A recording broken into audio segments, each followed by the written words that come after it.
হ্যাঁ, সোনার বাংলা করে দিচ্ছে, লোকের গরিবের পেটে ভাত দিচ্ছে না, সোনার বাংলা করছে। আমাদের দোকান থাকবে না কেন? আমরা কি দোষ করেছি? আমরা 10-20 বছর ধরে আমরা করে খাচ্ছি এখানে। আমাদের এই দোকান চলে, আমাদের সংসার চলে, পেট চলে। ঠিক আছে, আমরা ওনাকে জিতিয়েছিলাম আমাদের পেটে লাথি মারার জন্য না। সবকা সাথ সবকা বিকাশ, এ তো দেখতেই পাচ্ছি যে গরিব মানুষের পেটে লাথি মেরে তাদেরকে সরিয়ে দেওয়া। আমাদের নাহলে আত্মহত্যা করতে হবে, সংসার আমরা চালাতে পারবো না। জন্য ওনাকে ভোট দিয়েছিল কিসের জন্য? আমাদের পেটে লাথি মারার জন্য, আমার বাল বাচ্চার পেটে লাথি মারার জন্য। ওনাকে জিতাইছিলাম কি এই কারণে? ভালো, আমার পঙ্গু মা বাড়িতে, আমার ভাই রোজগার করে তবে কি আমাদের সংসার চলে।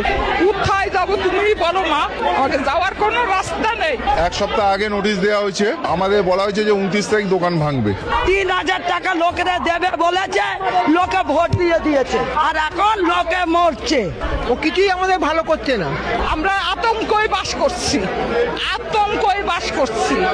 আমাদের জায়গা না দেওয়া পর্যন্ত আমরা হকার উচ্ছন্ন করতে দেবো না। আমরা যেই দৃষ্টিভঙ্গিতে ওনাকে এনেছিলাম যে আপনি গরিবের মাসিয়া হয়ে আসবেন, ঠিক আছে, আপনি সোনার বাংলা করবেন, আপনি পরিবর্তন করবেন, সেই পরিবর্তনের আমরা এখনো পর্যন্ত কিছু